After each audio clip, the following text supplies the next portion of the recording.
All right, y'all. There's been some serious disrespect going on in the NBA community this past couple of days. And if you know what I'm talking about, you know what I'm talking about.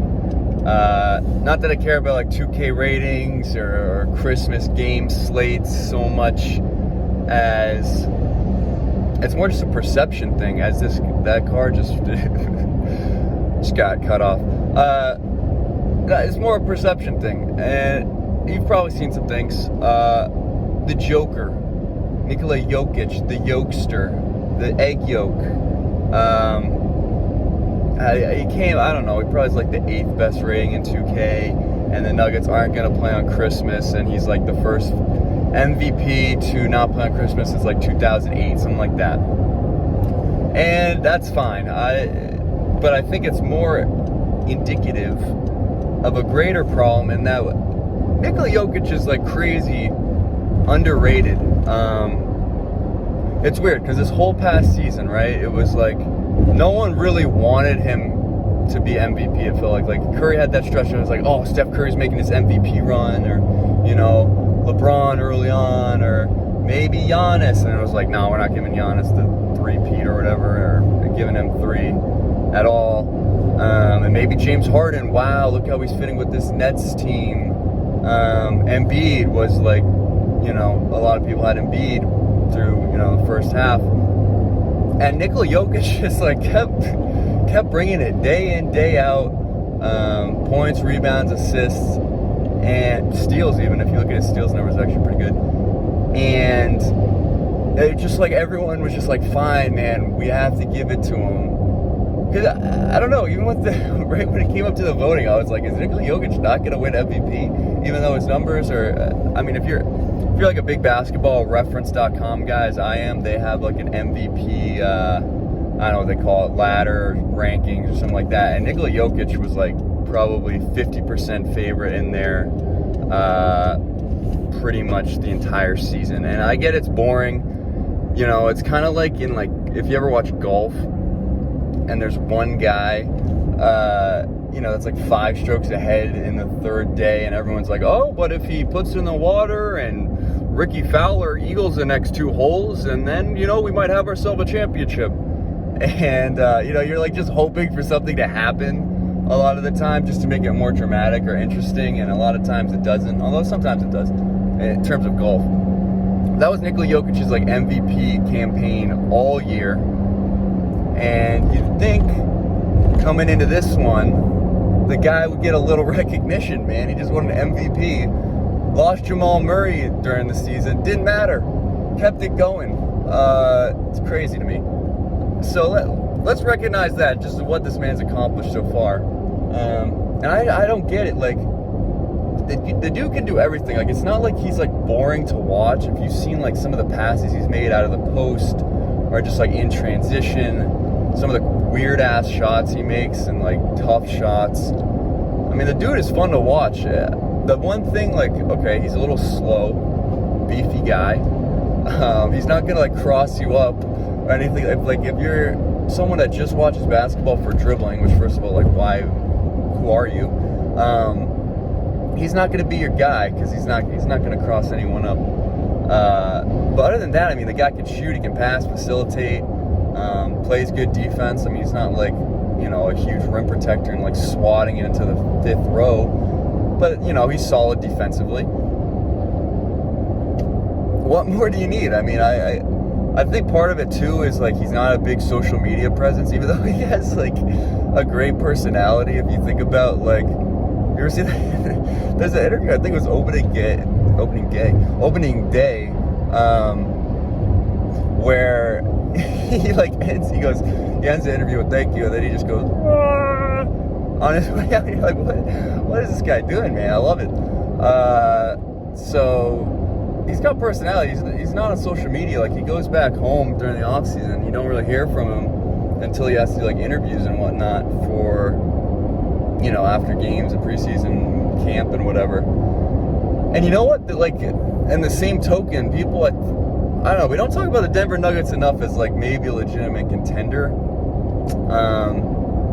I kind of hesitate to say that just because like I don't know. Jamal Murray, if healthy, score a lot of buckets, score a lot of buckets, just slipping up today. Aaron Gordon, I think with another year to kind of gel with these, the lineups that they got, their best five. Michael Porter Jr., who knows what his ceiling is. He could take another step, or they trade him. I mean, he's a huge asset. I mean, you would think he could be pretty much maybe not a one-for-one for someone like Zach LaVine or Beal. I mean, obviously the money won't work anyway, but like he would be the huge prize for one of those teams. And the Nuggets, I think, could pull the trigger on that at any time if they wanted to. And I know like his relationship with Mike Malone's not exceptional. They seem to like got off on the wrong foot. I mean, he's pretty trigger happy when it comes to just like throwing that thing up a lot, but they go down. So I mean, you bring him in another step. They signed JaMychal Green, Jeff Green, both solid guys, solid vets. Paul Millsap situation, unsure of at the moment. Brought back Will Barton. I mean, they're pretty much running it back. And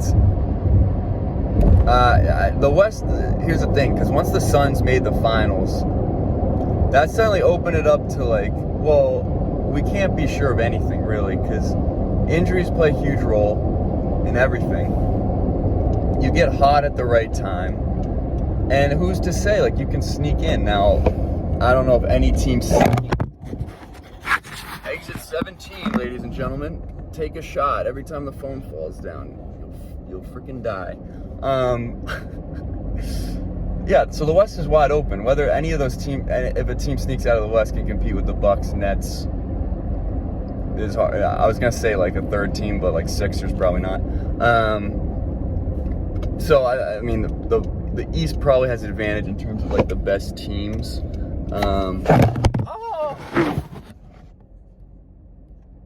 The best teams, Jesus. And so, Bucks Nets probably gonna beat anyone the West comes up with at the moment. That's not to say a guarantee or anything like that. But Denver has the star power and the assets to even, increase their star power. So I gotta think Denver is at least a top 3 team in the West, and no one's gonna talk about it. They're the MVP, okay? So there's no reason to think that he's not gonna do the exact same thing next year, because no one has an answer for him. He's too big, and in this like small ball era, like there's not a lot of guys who can guard Nikola Jokic from a physical standpoint. And then those guys, the Steven Adams and Embiids and like the beefy boys of the world, he's got an edge on them. Either, he's smart enough where you think like he's got a skinny guy and his cancer on him, like he's gonna just drop 40. But if he has another guy that, they put their best defender on him, he'll make you pay, passing the ball. So pick your poison. I mean, and there's no reason he's not going to go brain dead in this offseason. So pretty sure he's going to be able to pick apart your defense this year as well. It's Nikola Jokic, okay? Put some respect on his name, please. And keep an eye out for these Denver Nuggets. They also got that guy Highland in the draft. Nuggets are a great drafting team, underratedly so. Nikola Jokic was a second-round pick, by the way. This Highland guy seems to have a pretty impressive summer league. Be interesting to see where he fits in. Monty Morris, have a lot of respect for. Doesn't turn the ball over. Just a really solid team. I'm excited to see, what happens. Excited to see the Joker go to work, taking over Gotham. Anyway, keep an eye on your Denver Nuggets. And I had to pull into a parking lot, by the way. I did not go home this time. I got to get a birthday card. So, take care of yourselves. Take it easy. And please just give my boy Nikola Jokic some love, okay? See you later. Next time.